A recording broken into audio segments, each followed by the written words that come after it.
Look, it's a flood! It's a flood! It's flooding! Get away! Quick, we need to get to higher ground! Open the floodgates!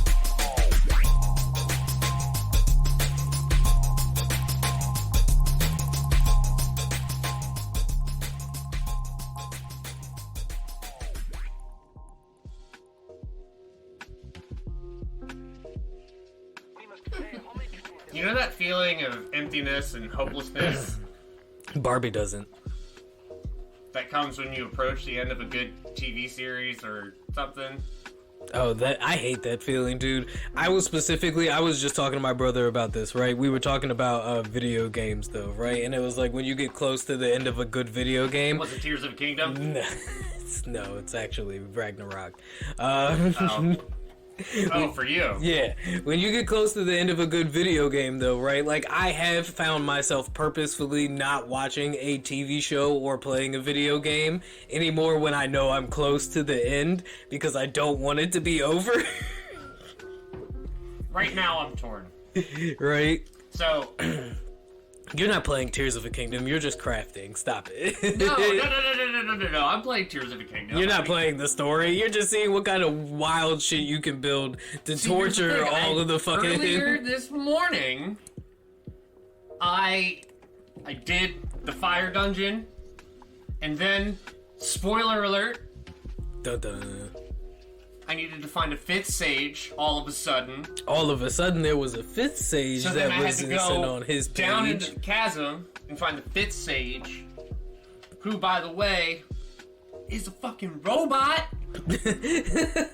Well, okay, I would be a little surprised that there were robots in Zelda if I had not already played Breath of the Wild. People were building their own mechs and everything, Yeah. and I think it's hilarious that the last, sage ability they give you is just actually a walking mech that you can equip stuff to, and it's Hey. I don't know if it was they're underestimating players' ingenuity, underestimating no proliferation of people's ingenuity, I don't or think- if they were just like, No. you tried, but we're gonna give you a mech anyway. No, so after reading a couple of articles on the production of the game, it seemed like what the developers did was put in a formula that allowed for the basic mechanics of anything to be possible. Right? Yeah. Because they wanted to see what kind of wild shit people would come up with. It wasn't oh, we didn't think y'all would do it. It's ooh, what are y'all gonna do now? One of the jokes when Tears of a Kingdom came out, I was telling people, I was like, all of the laws of nature apply in Tears of a Kingdom. All of them? See, because it's been a long time since I've played a Zelda game, right? So when I was playing Breath of the Wild, and I ran up that mountain, and this nigga started to get cold, I was like, bitch, what you mean, you cold? Hold on, I'm sorry. I've been playing God of War. Kratos be all up in the mountains with just fucking shoulder pads on. Link's 5'10", 180. I know. Can you imagine them two fucking running into each other? Yo, Kratos looks down at Link. What's up, punk? Link looks up at Kratos, vaguely gestures without sound. anything. And Kratos is, do you not speak? This No. Kratos perfectly understands him. Because at this point, you've played Breath of the Wild enough to see that full on gets into conversations. Also, I've played God of War enough to know that Kratos doesn't have to actually see things or listen to things speak in order to just do shit for them, right? Boy. He takes on quest for no this angry dude just be taking on quest for no reason, and you're like, why are you helping these people? It is another connection between God of War and Zelda. I guess this is a spoiler for all of I people. feel like that's the dichotomy of this podcast is Legend of Zelda and God of War. Okay, I'm cool with that. Two of the best game franchises ever. No, I know. I just think that's perfect. Anyway, go ahead.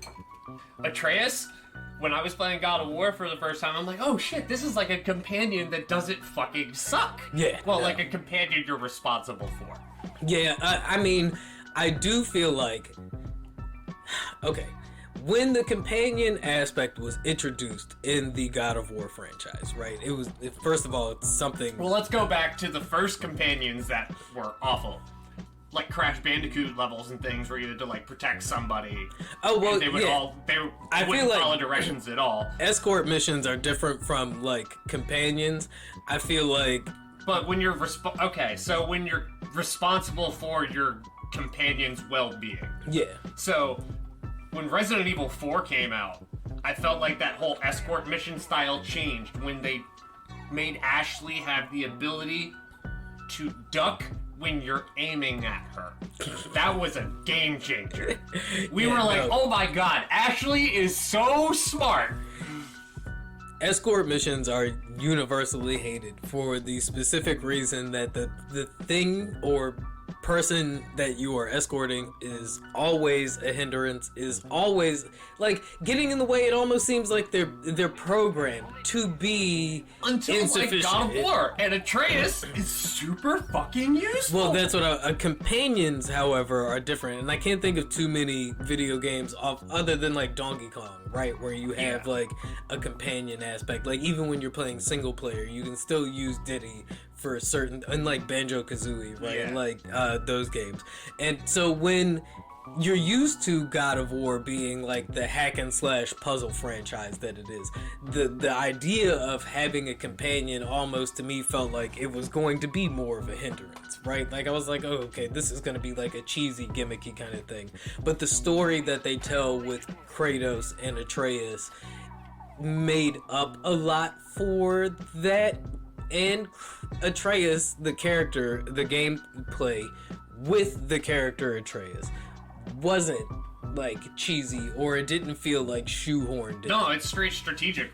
Like, and that's so. It is more of a strategic advantage that you can use, especially when you're getting like fucking hoarded by enemies and stuff like that. Which is awesome. That in Tears of the Kingdom, once you unlock all of these stages, they like float. You can turn them on and off, but you can have like they fight with you. So you're actually like rolling deep. Yeah. So no, like, that's sick. Yeah. So like it'll be me, my robot, my little bird homie, my Zora homie, my Garuda girl, and the little Goron dude. Oh, what's the JoJo shit? It's like stands. Yeah. They're basically like stands. Yeah. And they just come out and they start fighting. And I thought it would be like, oh yeah, they, shoot an ability every now and then. No, enemies focus them sometimes, and I'm like, oh shit, you're legitimately giving me an opening here. I mean, it's crazy what you can do now. The level of possibility in gaming is just rising up and crashing through. With that long preamble, you are finally back to your favorite weekly pop culture digest. You know, the one taking the news happening around us and discussing how it's shaping the culture defines us with our pop perspective. To put the culture in context. And make the mainstream make sense. Because if we don't make sense, we don't make dollars. By the way, we are the Flood. Holla. And that's Ziggy. And this is your cue, once again, to like and subscribe. Thank you for joining us again this week. And if you think we're done talking about Tears of the Kingdom. And there's also a lot to talk about this week. Conservatives have found another thing to be mad at, and this time it's one of their allies. Itu brother. Martin Scorsese is talking about doing another Jesus movie. Millennials and Gen Z are deciding to take down another tradition. LA County might be charging people to use the freeway, and all kinds of other crazy clickbaity headlines. But before we get into that, you know how we like to start things off, and that's by taking a look at what you guys have been listening to. And this week's hit on the algorithm is Where She Goes by Bad Bunny. Man, listen, Bad Bunny has been fucking absolutely dominating the you charts. were just saying, you were like, I wonder what it would be like if we took you to a reggaeton club. And I'm like, You would definitely hear some Bad Bunny. Anybody who is like that, there was that meme. How is Bad Bunny the number one artist right now being played across the world? And I've never heard a Bad Bunny song. And it's like, well, I mean, maybe you need to get from under that rock, buddy. maybe get from under that rock. You know, I know a lot of people who can't stand, or they sit in that camp of people who can't stand modern music, right? And there is something to be said about even rap music, especially as it has entered the sphere of pop music, has become extremely formulaic, and it does feel How long like... does someone have to hold that opinion before they just are considered a curmudgeon? Right, because I always... Like, if you've been holding that position for 20 years? Really? 20 years? I always... No good music for 20 years? I always counter with, are you really looking? Because I don't feel like I actually have to look that hard for independent artists who are still making genuinely thoughtful and thought out music, right? Who are still making quote unquote art, who are still taking this craft and this tradition and this art form seriously. If you want to be lazy, I'm sorry MTV doesn't play music videos anymore. Yeah, I mean, I'm going to see what I think is one of the best bands in the world, and right, if you're waiting... I'm seeing one of my favorite, and who I think are one of the most talented bands in the world, the Amazons, on the 7th, which is 3 days from now. Hey, shout out to the fucking in-house shows, right? Because that's a house show, right? Like, they are not selling through Ticketmaster. No, when was the last, like... And because of that, they're not getting nearly the publicity or attention people that they complain deserve. Like, all the time. They are so good. Fucking They're good.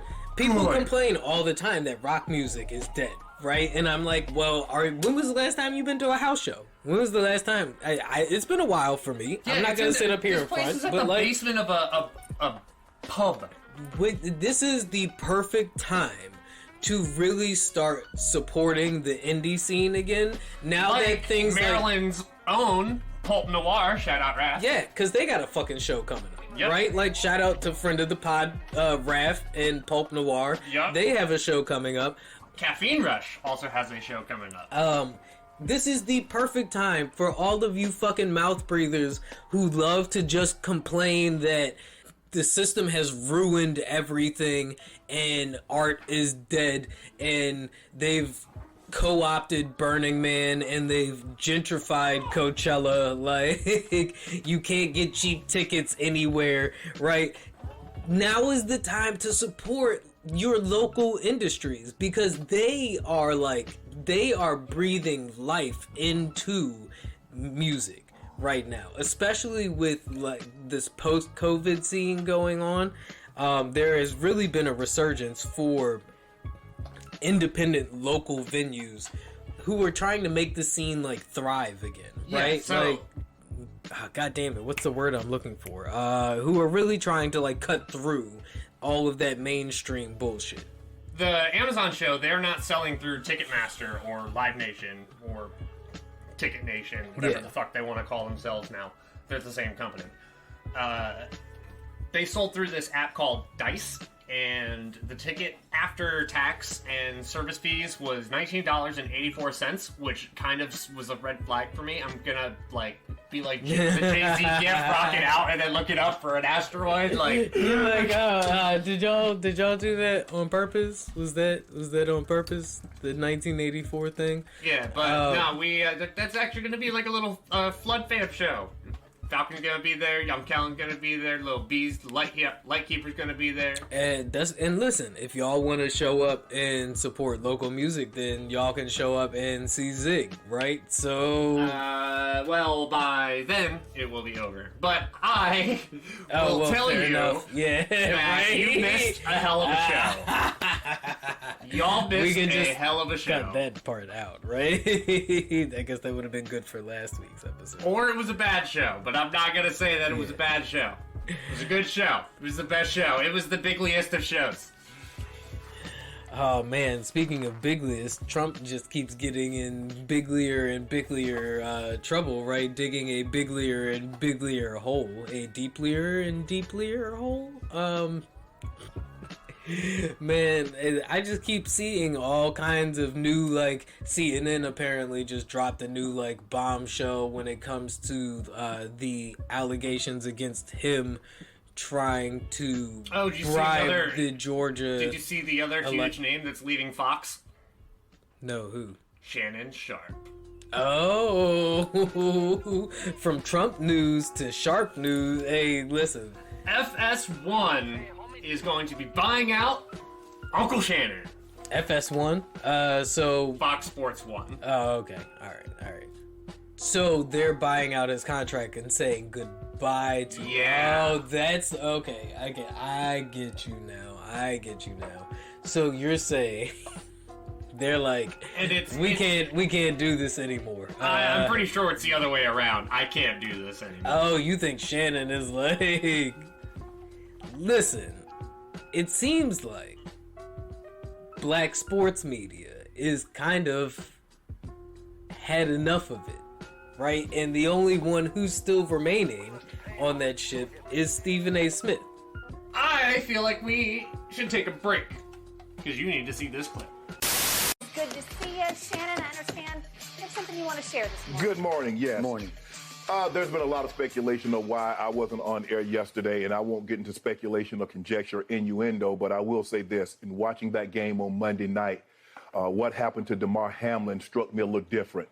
As a brotherhood in the NFL, when injuries happen, when we know injuries are a part of the game, I've seen guys suffer ACLs and Achilles tear, but I've never seen anybody have to be revived and fight for their life on the field. So it struck me a little differently because I remember seeing my brother paralyzed on the field temporarily, and he was able to regain focus. Skip tweeted something, and although I disagree with the tweet, and hopefully Skip would take it down, but I didn't want it. Well, time out. I'm not going to take it down because I stand by what I tweeted. Skip, let me finish. All right, okay. Go ahead. No, you go. Go ahead, let's go, Jen. Okay. I mean, I cannot even get through a monologue without you interrupting me. Well, you could have came back, Skip. Well, I thought... Skip, just let... I didn't know you were going to bring up No, this. I was just going to say, Skip, I didn't want to yesterday to get into a situation where Damar Hamlin was the issue. We should have been talking about him and not get into your tweet. That's what I was going to do. But you can't even let me finish my opening monologue without you interrupting. Okay. I was under the impression you weren't going to bring this up because nobody here had a problem with that tweet. No. Clearly, the bosses wanted you to offer explanations, so clearly somebody... No, they did not have... Nobody... Let's go, Jen. Thoughts and prayers remain with Damar Hamlin. That's where the gentlemen, focus should have been, as he and not on the continues. football game. Yes, let's go, Jen. Thank you. Yeah, Uncle Shannon's getting bought out by Fox. No, I mean, listen, I get it. After seeing that clip, right, and there's tons of him and Skip, right? Really just not seeing eye to eye, and that's putting it lightly. I saw there was a bit from the Stephen A. Smith, his like radio show, which isn't sponsored by ESPN. So he actually, I heard him say shit. Oh, you mean Stephen? Because I'm so used to him saying, "I don't give a damn." So when he was like, "I don't give a shit," I was like, "Oh my god!" It's like hearing that was the Stephen A. And I feel like it wasn't that bad. It's like hearing Steve Harvey cuss, right? But he was talking about working with Skip from experience, and he said there are certain things you just don't come back from. And what I saw that day on public television live, you don't come back from. Yeah, no, dude.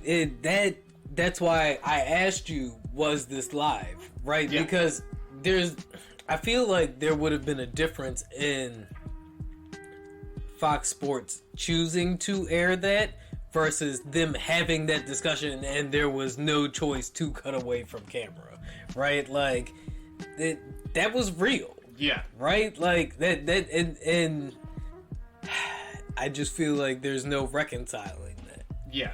And I mean, we were watching the clip and I was like, right here is where Skip fucked up.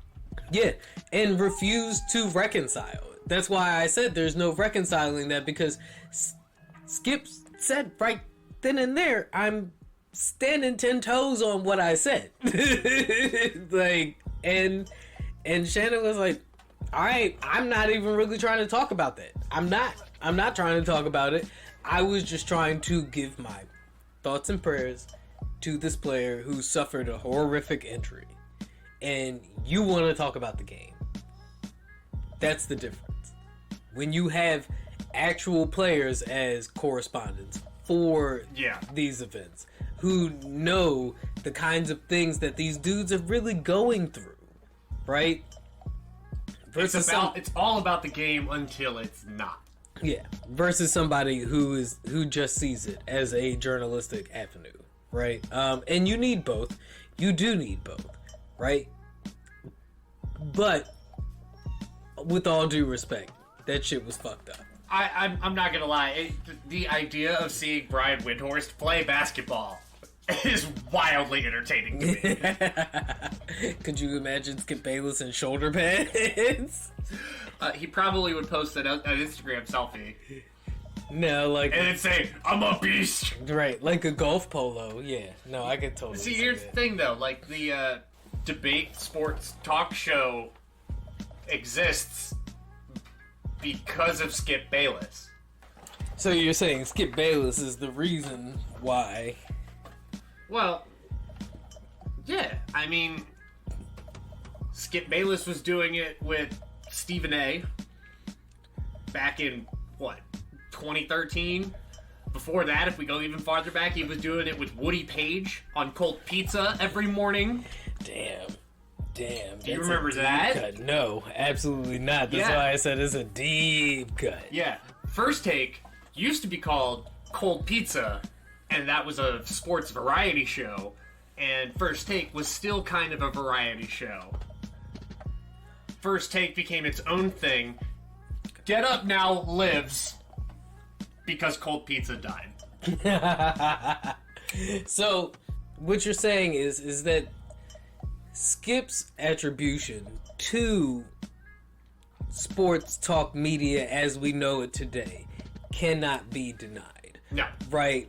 But in this specific instance, I think it is unanimously decided that Skip had the flaming take that may have just cost him his partnership, right? So now he sits in the lanes where what's Fox Sports going to do with him, right?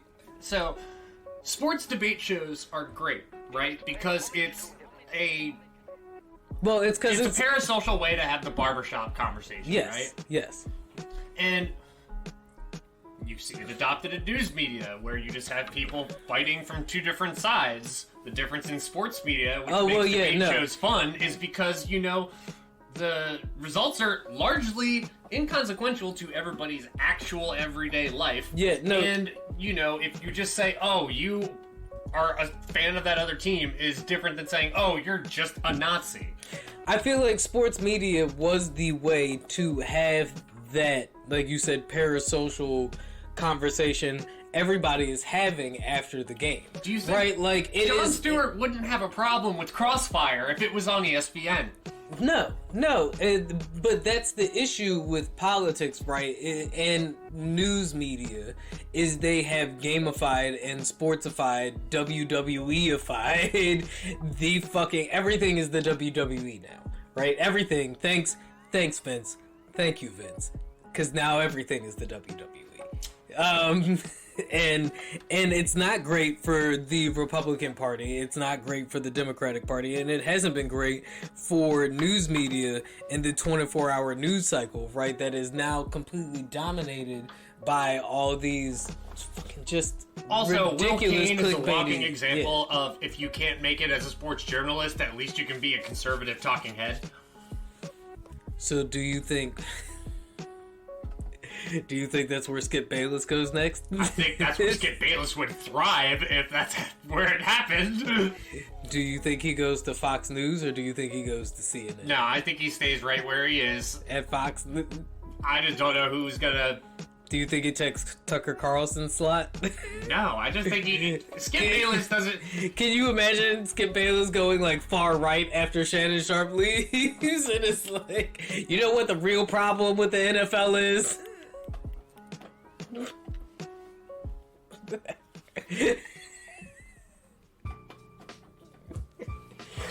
The speechless. So I was thinking the other day while doing deliveries that, like, you know, if you think about like being a cop as like an RPG and you're just like farming for materials, then all of a sudden you get a random like rare drop. Oh, this one has crack with them. Oh my god. Okay, first of all, I feel like LARPing is what a lot of cops and military guys do. No disrespect. You know who you are. Obviously, I'm not talking about the ones who do it genuinely. But I do feel like, especially nowadays, there's a lot of guys who played Call of Duty. Right? And we're like, you know what? You know what, buddy? Listen, the last writer's strike, you know what became one of the most popular shows on TV? Cops. It was part of the reason why reality TV is as big as it is now. Culture and context. Yup. This is your second reminder to like and subscribe. But no, for real though, dude. Like, how many kids do you think became cops after watching Cops? I'm not saying there's a correlation. I'm just saying that, like, the way that conservatives like to claim media affects people, right? But also continue to deny the effects that their indoctrinative media had on them, right? I mean, if you go back and watch them old-timey fucking propaganda Disney cartoons where Donald Duck is... this nigga Donald Duck literally has PTSD from his time in the Navy, dog, but we're not talking about that. Right? We're not? That actually sounds really interesting. No, Are there, like, there's theories that that's like why Disney he Vault? snaps. Is there like Disney Vault cartoons that have like having flashbacks and shit like that? Yes. No, absolutely not. They're not in the vault either. You can go back and see Donald's like nightmares of like fighting Hitler in World War II. Why You does he did not stop? know that? No, dude, you cook. No. You cook. What do you mean? No, this is like, I feel like this is common internet knowledge or pop culture knowledge. Well, then Donald you're Duck the masses that don't know. Donald Duck was in the Navy. That's why he wears the. Well, like, I know he was in the Navy. Yes, during World War II. An old ass duck. Yes. All right, go on. Yes, I mean retrospectively, like Donald I is do know a that pretty Japan old used duck. animation as a way to push. We did too. Yeah. I No, mean, absolutely. America literally Do you was know made how? to Okay. punch Hitler in the mouth. So. I was gonna. All right. So like, here's a wild tangent. You know how cartoons like got started in America, right? They used to be pre-roll ads before movies. Like before cartoons were regularly run in households on TV. They were things that you would see in movie theaters before the movie would start. And lots of them were either commercials or propaganda videos. Most of them were propaganda videos for like joining the military, because a lot of what was happening at that time was like World War I and shit like that, and American expansion. So when you would go to the movie theaters to see Gone with the Wind and stuff, a little cartoon would play beforehand. Like a little fucking like 5 to like 10 minute cartoon, right? That's where you would see Betty Boop and all of those iconic 1920s Popeye and all of that shit, right? And eventually when TVs became more commonplace than households, those beloved movie characters then just transitioned right on into the new media spectrum. Kind of like how Doug Funny from the Nickelodeon cartoon, you know where Doug came from? An orange juice commercial. That's so cute. So like,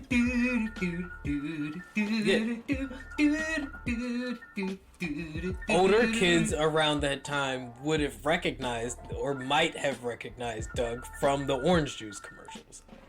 Just like when Disney really got rolling into their cartoons and stuff, older people would have recognized those characters from going to the fucking movies, right? And that would have been like your great grandparents at that time. Like, oh, I remember Donald Duck from going to see the Nickelodeon films. Like when Nickelodeon was like, you put a nickel into the machine and you stare, and like, you know what those were used for a lot of the times? Watching porn. I'm not shocked. And it became one of the biggest children's TV channels. So like, talk about that, groomers. yeah. Nah, dude. You put the ball on the tee. I was just swinging for the fences. Yeah, nope. Listen, that was an alley-oop. Yep. I was hoping you would catch that, dude. I don't remember where I was going with this now, but no, Donald Duck fighting Nazis. Oh yeah, no, dude. So around the time Disney was really like making money, World War II was going on, and Walt Disney being the patriot he was all for taking his property and using it to support the war effort, right? So they made lots of propaganda films with Disney characters, one of them being Donald Duck, right? Like, I think they kept Mickey out of it for the most part because they wanted Mickey to be seen as like this family wholesome thing, right? But they had no problem throwing Donald into war. And there's all kinds of like in the vault racist cartoons where you can see Donald fighting because he's in the Navy, right? And the Navy mainly did, the Pacific front and all of that, right? So there's lots of cartoons of Donald fighting the Japanese Navy that are extremely offensive, son. But there's also cartoons of him fighting in the army against like Hitler and the Germans and all of that. Yeah. A lot of people speculate that the reason why Donald is so like aggro and like just fucking like ready to snap all the time in the regular cartoons is because of his time in the Navy. And in World War II, he's got PTSD. So this nigga is quick to anger because he hasn't, like most World War II vets, gone to fucking therapy. And segued into our next topic, maybe tried a little psychoactive PTSD treatment. Like they've been doing with shrooms and ketamine therapy. They've also used acid and MDMA to treat PTSD, veterans suffering from PTSD. And not just veterans, right? But people who are maybe like suffering from like sexual abuse or domestic abuse, right? They have been exploring using psychoactive treatments to help people, what they find in these clinical studies, drop their inhibitions a little bit, become more vulnerable, and they're able to talk about their traumas. Just the, that pullback that you get when you're talking about things that really bother you deep down inside, right? Like, they are finding that mushroom therapy and MDMA therapy help a lot with people letting go, and there's even research to prove that psilocybin allows people to form new neural pathways when accompanied with therapy, so that you can shut off those old triggers that would, have you get upset about a thing. You're now forming new, healthier coping pathways with that, right? That's why microdosing became like a big thing in Silicon Valley, because the fucking tech nerds felt like it was helping them focus and see problems in a new way, now there is a research company out in Washington that is working to combine cannabis and psilocybin into a single compound Called for super weed. medical use. It has to be called super weed. The company CAM Tech, that's CAM or CAAM Tech, first received a patent in support for their research back in 2021. An article published in Green State 2 Wednesdays ago explained the company develops pharmaceutical drugs for mental health conditions like depression and OCD disorder, and is researching the therapeutic value of psilocybin in combination with cannabis. The CEO, Dr. Andrew, said that from day one, the goal has been for the company to capture as much scientific innovation as possible in the intellectual property portfolio as we develop the next generation of psychedelic drugs. Right? Now, when I initially read that in the article, it felt just a little sketch, right? Like I pulled back just a little bit, right? Because when I initially started reading about psychedelic therapy for like PTSD patients and stuff like that, and you get a little bit of that reefer madness like fever, right? Where I'm like, I don't know how I feel about people leaning too heavy into any kind of like pharmaceutical, right? When it comes to mental health. But there has been lots of promising research done. Psychedelic drugs and therapy. When you look at the connection with a lot of these psychedelic drugs into like their spiritual aspects and like a lot of their quote unquote traditional uses and the traditional like aboriginal medicines that these drugs were originally discovered in, the more natural ones like mushrooms or ayahuasca or peyote, right? They are used in, you know, these kind of transformative traditional like ceremonies and things And NFL trades. The article goes on to, discuss a little bit further the connection between cannabinoids and psilocybin and how they work well together as a compound, right? And for anybody who's ever done mushrooms or weed or mushrooms and weed together, you would know that it is a very euphoric feeling, right? And it probably is pretty compatible with therapy. It's not. Ooh, la-di-da-di-da. Alright, No, let's talk see- about your mommy issues. Sure, Doc, I don't give a fuck. I feel great. Yeah, see, no, that's not what it's going to be, right? Like, I think, a lot of people will read this article and think that, oh yeah, that's great, they're gonna get people fucked up and try to talk to them about, like, their repressed traumas and stuff like that. And it's like, that's actually not how clinical psychedelic therapy works, right? A lot of it is a more controlled dosage, right, that puts you on the borderline of being intoxicated. You're never like fucked up, right? It's more of like that entry level into just being relaxed enough to be able to discuss things a bit more openly than you were before. But they finally were given a patent and permission to jump into, human trials and things like that. So Super drugs. that's your take on this, is just super drugs. drugs. I mean, look, I'm always concerned about designer drugs too, right? But this company is saying that they have, isolated the active compounds in the psilocybin and the cannabinoids, and they are hoping to, combine them in a way that is more conducive to the kind of therapy that we're trying to do now, and then like a Zoloft, right? You know, I mean, what's the joke? Zanny bar and a glass of wine?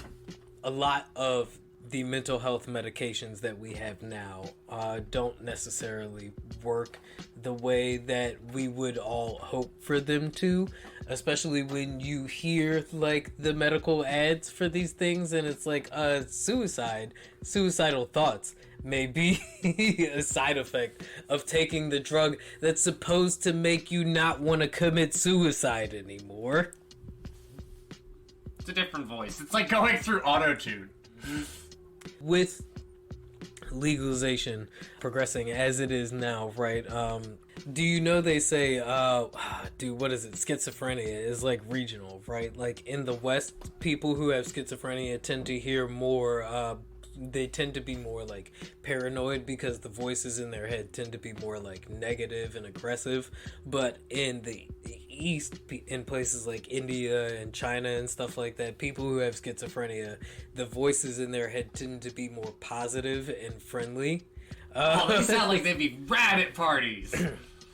So a lot of it has, they're thinking that a lot of the effects of that, or how it affects you, has to do with the way you were brought up culturally. So people who grow up in the West grow up in an environment that is more intimidating and more like unsettling to them subconsciously, it seems. And but here, have some super weed. Sure, Doc. Let's talk about trauma. see, you say super weed, and it makes it. I truly feel like, though, we joke, right? But I feel like joking like that is part of the reason why I feel like people on the right, you don't take, you know, psychoactive therapy very seriously, right? Like, or mental health therapy very seriously. They're like, oh, you gotta go pay fucking $455 an hour to talk to a guy about your problems, huh? Somebody that's not gonna judge you, buddy. You know what your grandpa did? Judge the fuck out of you? He came home and he drank 2 ounces, not 2 ounces. He drank whiskey till he fell asleep, and he just forgot about his problems, buddy. That's what he did, and that's why he lived to the ripe old age of 54. Now, if you want to be a tough, grizzled old man just like Grandpa Clint, the only reason Clint Eastwood is still fucking alive is because he's a fucking multi-million-dollar actor, right? Like, come on, man. Like, let's not pretend like he's a duplicitous figure in Hollywood mythos. Let's not pretend like it's not time to start taking mental health a little bit more seriously. And I think that these psychoactive therapies do present much more beneficial evidence than we had originally been taught, right? Like, shrooms aren't just for hippies and burnouts. Weed is not just for hippies and burnouts, right? Ketamine is not just for ravers. Ecstasy is not just for ravers, right? Ketamine is not just for horses, apparently. No, it's not. Like, it's actually not, dude. It's another one of those therapies that are being used to treat depression and PTSD and things like that. And I feel like as we start to look at drugs in a different way, as we move past like the Reagan and Nixon era push on the drug war, right? We can begin, because that is what was happening with these drugs before all of that. Right? Before Nixon and Reagan really started to villainize the left, all of these drugs were being used for these research purposes. LSD, MDMA, psilocybin, all of those drugs were being used as therapeutic. MK Yeah, wow, and then you bring up MK Ultra, right? Like, no, see, this is the way that the government corrupts these things, right? They hear about LSD therapy and they're like, ooh, I wonder if we can use that to fucking mind control and mind wipe people.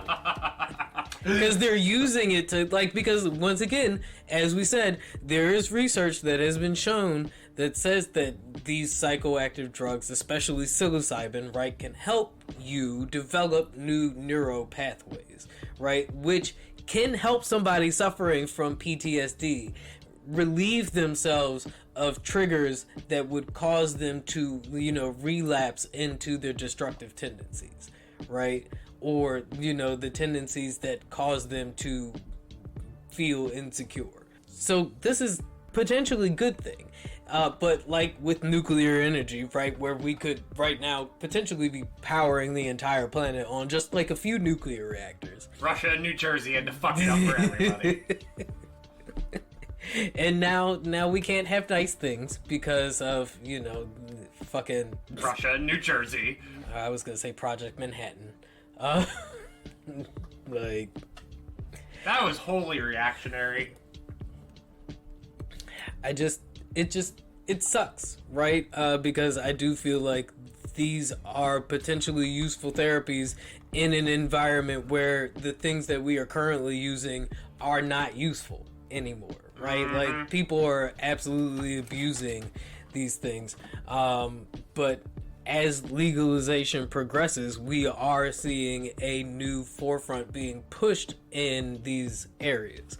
But as Maryland gets closer to its recreational legalization date, Ocean City is looking to pass an on-site cannabis consumption license ban that would see it so that any business that allows outdoor cannabis use would not be permitted within Ocean City limits. So you can't technically be in Ocean City if you let people smoke the reefer outside. If passed, the legislation would ban licensed businesses which would allow recreational outdoor use from any properties in Ocean City at all. So if you own a business, you can't let people smoke weed outside of it. You cannot operate a business that would promote outdoor recreational use of marijuana. No. And smoking on the boardwalk has been banned since 2015 period, and that includes vaping, right? So you're not allowed to smoke on the beach or the boardwalk anyway, but businesses operating within Ocean City limits would not be allowed. And it's just, as the mayor claims, it's just Ocean City opting out. Mayor Rick Meehan says that they're trying to minimize any problems that would be associated with that because they've had issues in the past, but for the health and safety and welfare of the community, they really believe that it is the right position for Ocean City to take in order to remain a family destination. Right. Ocean City and Mayor Rick Meehan see themselves as one of the top destination spots for family visits on the East Coast. For people that aren't from Maryland. Yes. Marylanders do Ocean City as a day trip. It's not or we have somebody who owns a spot out near there. I was gonna say, and they're probably paying Bayside prices. It's not begrudgingly, because it's either that or Virginia Beach. Fuck Virginia. The recreational bill being passed does allow for jurisdictions like Ocean City to say yes or no as far as whether they will allow outdoor recreational use. That's, once again, outdoor recreational use. If you You're are gonna have your weed bars, people. Probably, I guess, right? But yeah, as long as you are indoors in a private residence, that doesn't mean you can smoke your fucking hotel room up, right? Or even smoke out on the balcony of your hotel room. You still have to go hotbox your car, people. Now you just won't get arrested for it. Yeah, pretty much. That's a weird thing, right? Yeah. That's just a weird thing. Yeah, that's what I'm saying. Can you imagine just you're sitting legally in your car, smoking a bowl, cop goes, knock, knock, knock, you go. Did you just crank your window? Yeah, I did. Is this 1996? I'm sorry, you're cranking I'm your window imagining myself down? in Dazed and Confused. Leave me alone. Is there anything I can help you with, officer? Wheels window back up. Because they can't do shit. If you're sitting behind the wheel of a car and the car is running and you're hotboxing your car, I feel like they can totally do something. Car's not on, that's why I had manual crank windows. Put the keys in the trunk, people. But with that being said, I think moving forward, it would be best to make sure you take your breaks on private property, because Ocean City doesn't really want people thinking they can just come and hotbox the beach. But with that being said, I think we're going to take a quick break and then come back with more hot takes.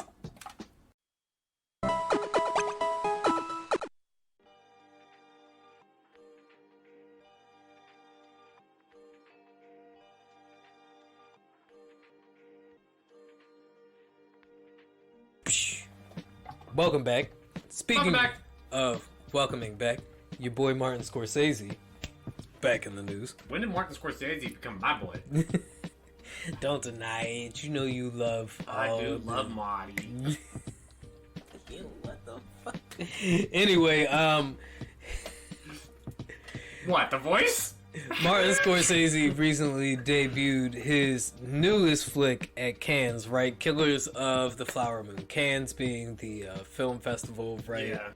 Starring Leonardo DiCaprio, Robert De Niro, and Lily Gladstone, is Martin Scorsese's new Western true crime thriller about the U.S. murders of the Osage tribe, excuse me if I'm butchering that name, in the early 1920s. Based on the... You have to butcher their name, too? Based on the nonfiction bestseller by David Grann, right? Co-written with Eric Roth, Scorsese crafts an epic, creeping existential horror about the birth of the American century through this macabre, quasi-genocidal serial killing tale. And I am kind of excited about that. That sounds fucked up, right? No, that doesn't sound fucked up. No, it's a Scorsese movie with Leo and Robert De Niro. And you're allowed to be excited. It got a standing ovation, obviously, because it's fucking Martin Scorsese and Leonardo DiCaprio and Robert De Niro and Lily Gladstone. But following that, there came a little bit of a blurb that you were excited about, which was Martin Scorsese announcing that he intends to make another movie about Jesus. For starters, he made a movie about Jesus already?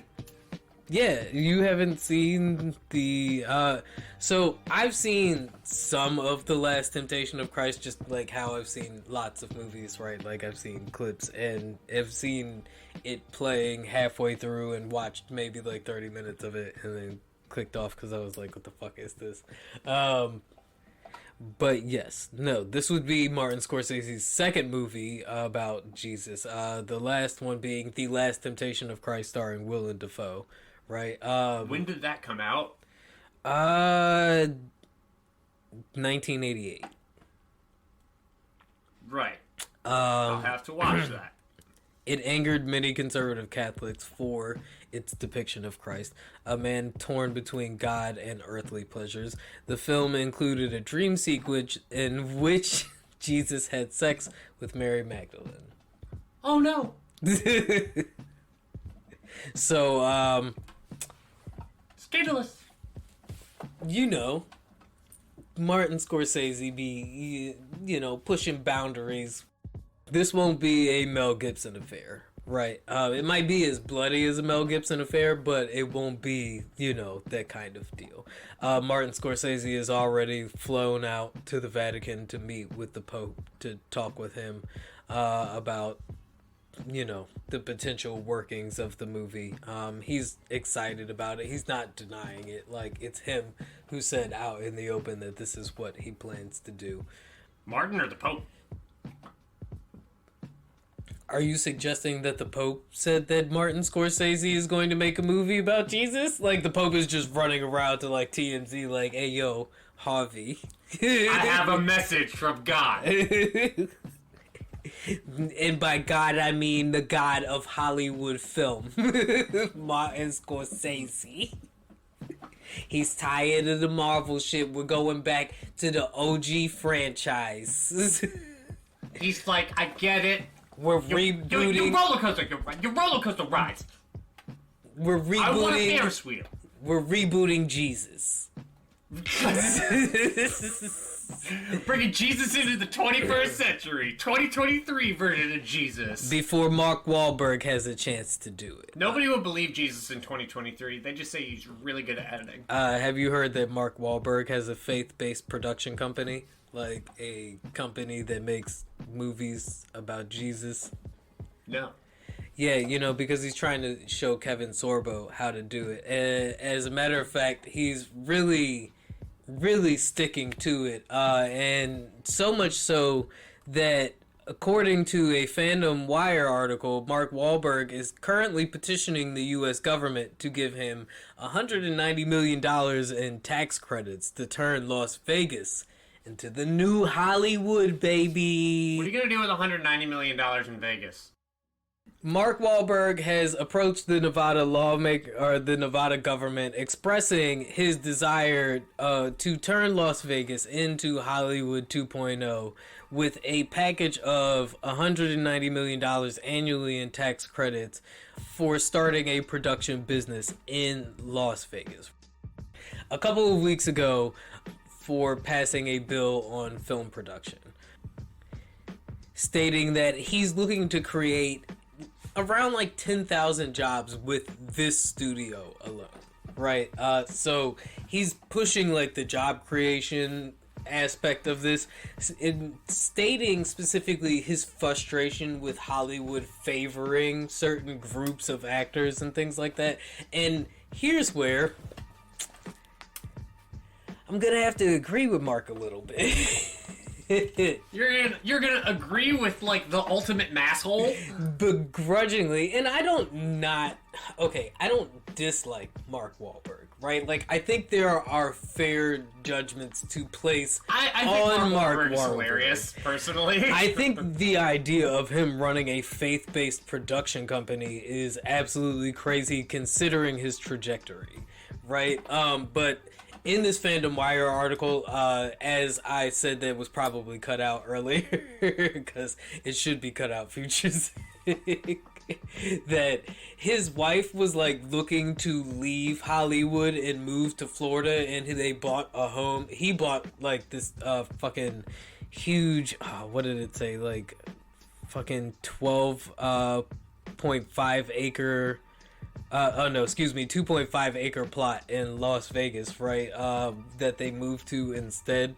So it sounds like there was other shit going on inside of the Wahlberg family, but this venture, however, looks like it may be Mark really like addressing something that kind of needs to be addressed at the moment, but for all the wrong reasons, right? Like after losing the Transformers franchise and just not really being able to maintain a franchise in the last couple of years.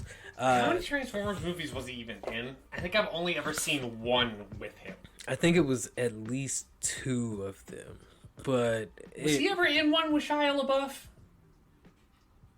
No, I think Mark came in after the Shia LaBeouf. Can we start referring to Shia LaBeouf? After Shia LaBeouf. No, the Shia LaBeouf. Anyway. We're now safe from the Shia LaBeouf.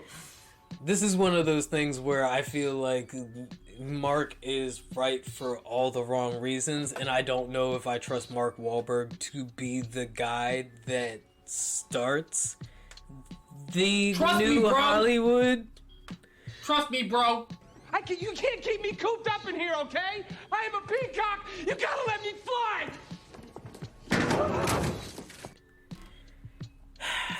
Especially in this Fandom Wire article also has a link to another article with the quote-unquote Father Flavin, excuse me, the guy who saved Mark Wahlberg from his drug addiction, claims that Mark Wahlberg is the greatest con artist he's ever met. So, with those two articles being linked together, right, as Mark Wahlberg, the guy who got Mark sober, is claiming that Mark Wahlberg is the greatest con he's ever met, while Mark Wahlberg is petitioning the Nevada government for $190 million in tax credits to start Hollywood 2.0, something that Tyler Perry has already done in Atlanta. But I'm not here to argue semantics. What I'm here to do is present the articles to you, and what I want to know is your opinion, Zig. Do you feel like there is a need for a Hollywood 2.0? Do you trust Mark Wahlberg to be the guy to bring that to us? Mark Wahlberg is the ultimate trust me bro. If you just close your eyes and you think to yourself, trust me bro, who do you envision? And how long does it take for you to realize that it's Mark Wahlberg? Damn. How long? You can even hear him. Trust me, bro. Well, trust me, bro. I can tell you what's not a great idea is taxing people to get on the freeway. And I want to know, how long do you think it's going to be before the LA County realizes that they made a terrible decision, right? And I guess it's not a decision that they're settled in yet, but it's gone viral that LA is floating the idea of potentially charging people congestion pricing for commuting on the LA freeway. This cost could depend on how far commuters are driving or the entry point from, which neighborhoods or business districts they are accessing or commuting from. Fuck that, fuck all of that. Fuck everything about that. Fuck that. An independent report on the matter from UCLA's Institute of Transportation Studies estimated that a total of 13% of households may be unduly burdened from a freeway tolling in California due to incomes and travel habits, right? And when I saw this article on Instagram, you know what my first thought was? What? Just say you hate poor people. Just say it. Just say you hate poor people. God damn it, dude. Like, oh my God. Because who else, right? Like, and I even saw in a different article, right, in the NBC Los Angeles article, there were advocates for this program who were suggesting the revenue from this program could be used to benefit low-income households in other ways, and that there could Don't be say if somebody has more money, they can use it somewhere else. And that there would be programs for low-income households to, help supplement the cost of a freeway toll. But it all just seems very beat around the bush when you could just tax rich people, right? You could literally just cut all of this bullshit by taxing rich people. And instead, what you're going to do is trick them into paying you money by calling it a freeway toll, right? Because they can't. No, instead, what'll happen. Freeway my ass. Thanks to capitalism, is an easy pass will pop up that allows people who are benefiting from the system more than others to shortcut their way through the freeway toll, right? Like, it'll be like fucking, I don't know, you pay like $30 a month and you don't have to pay the freeway toll, right? So once again, poor people still fucking suffer, because if you can't afford another subscription and you don't want to just stop eating avocado toast and watching Netflix, then yeah, no, you're gonna have to like pay to like, and you're already paying. Based on some of the statistics that I was looking at earlier, right? Like TomTom's, the GPS company, right? Or the company that makes all those GPSs, right? Their statistical average for people taking like a 20-mile commute, and that's back and forth, right? In LA are spending an average of like close to 500 hours a year in traffic and like $1,600 a year on gas, and that's just on like a 2 back and forth from work commute, and that's 10 miles back and forth. That's being pretty generous for a commute to work. Lots of people have to travel a lot further than that to get to work to earn what you would call a quote-unquote livable wage, right? And now we're going to just fucking cut into that even more than LA rents are already cutting into that, right? Because, yeah, lots of people working in LA probably can't even afford to fucking live in LA. Yeah. So, let's just say it. Come on, say it with me. We hate poor people. Yes, guys, come on now. God damn. It's like fucking Dora. Do you? Yeah, we do too. I think the only thing they may hate more than poor people, millennials and Gen Zers, I think is maybe the only thing they hate as much, if not What industry are we killing this week? the same as poor people. And I say that because I found another off-the-wall fucking article that suggests we are killing another tradition. And that tradition, this time we're coming for your meal plan. That's right, baby. The traditional 3 square meals a day thing. Nope. According to focus studies, millennials, we don't want any of that. Get that shit out of here. You know what we like, millennials and Gen Zers? Apparently, we're rebelling by swapping out our meals for snacks. Yep.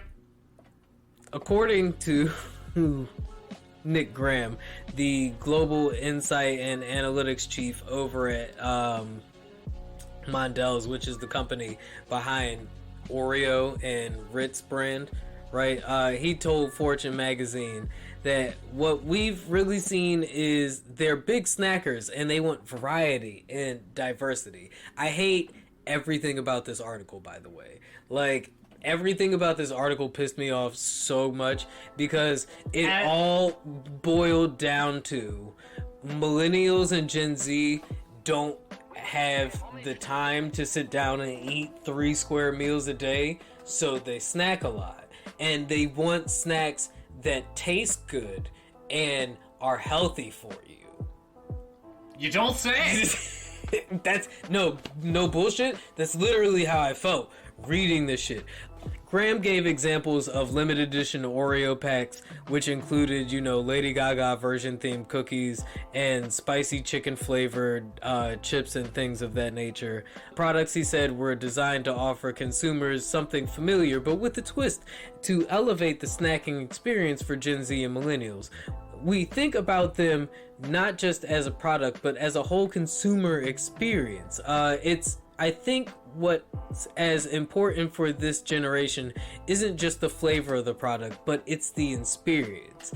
Increasing the interest more as an experiential snack and a novel or exotic flavor. 80% of Gen Z and millennials are open to trying new flavors, right? It's so fucking stupid. It's so fucking out of touch.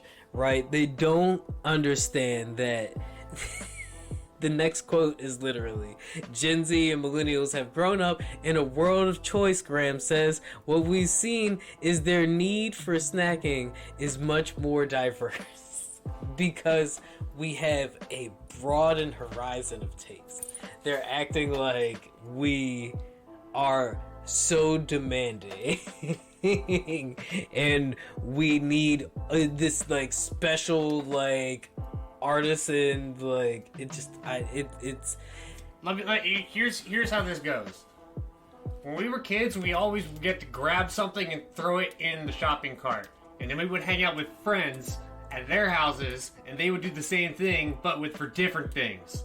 So everybody basically would just steal everybody else's Pop-Tarts. Graham does acknowledge that due to the busier lifestyles and affordability, their choices are different, right? A lot of us are working fucking like crazy hours, and we don't have time, even after fucking the pandemic, to sit down and cook 3 square meals a day. Like, even people who are fitness, but like, even if you're like, if you go on YouTube and you look at like the fitness like side of YouTube, people who meal plan on that side still have to like be shown how to fucking meal plan affordably and conveniently, because most of us just don't have fucking time for that bullshit because of inflation and like high work demand, right? Like, our work-life balance is fucking suck right now.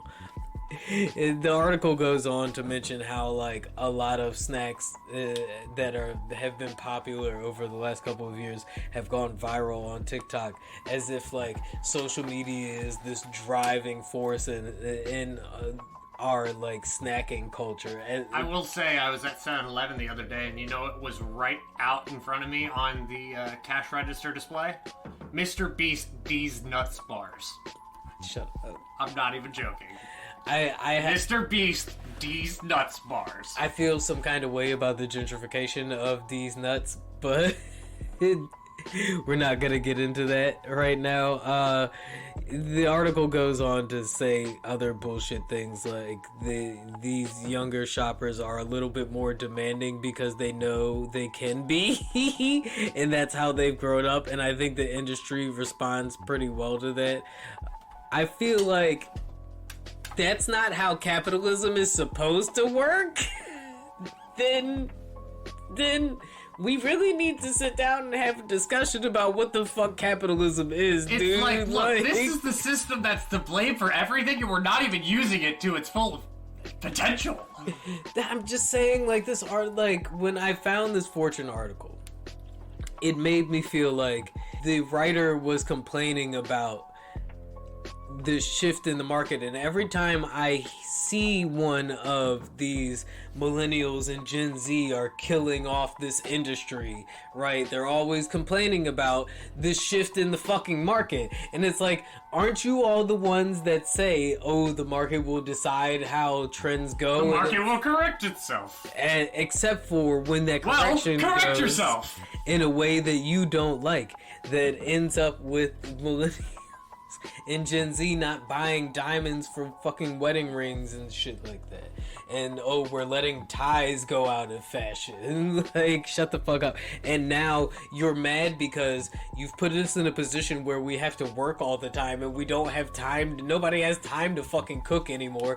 Nobody has time to grocery shop. That's why we literally have like Blue Apron and fucking HelloFresh, right? Mm-hmm. Like, so now you're mad that we're like not even doing that anymore, right? Like, it's like, I don't have time for that. I just need a good healthy snack, one that'll keep me focused and thriving so that I can complete this task that you've put in front of me, dude. Mr. Beast D's Nuts Energy Bar, cage-free eggs full of caffeine.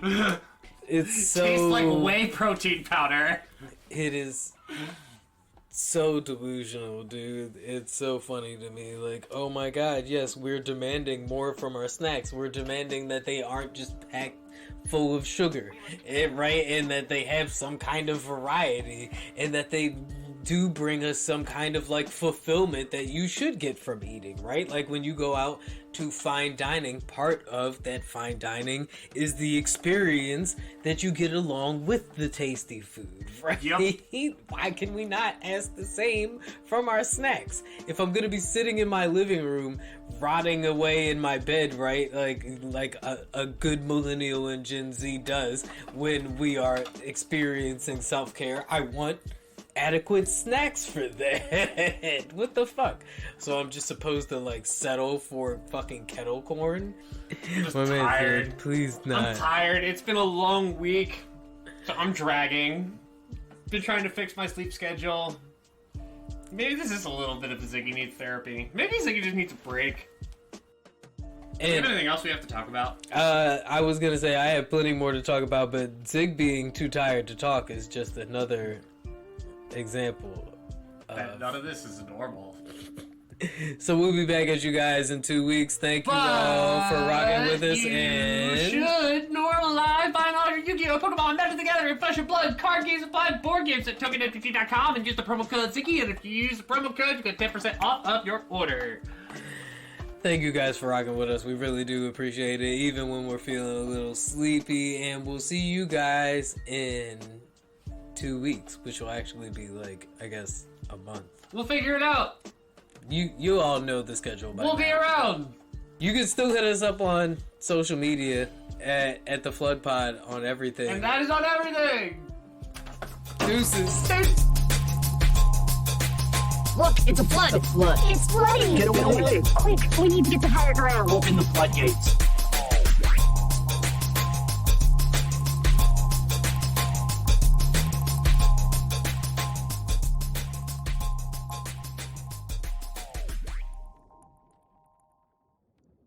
Wait, why can't we talk about black stuff?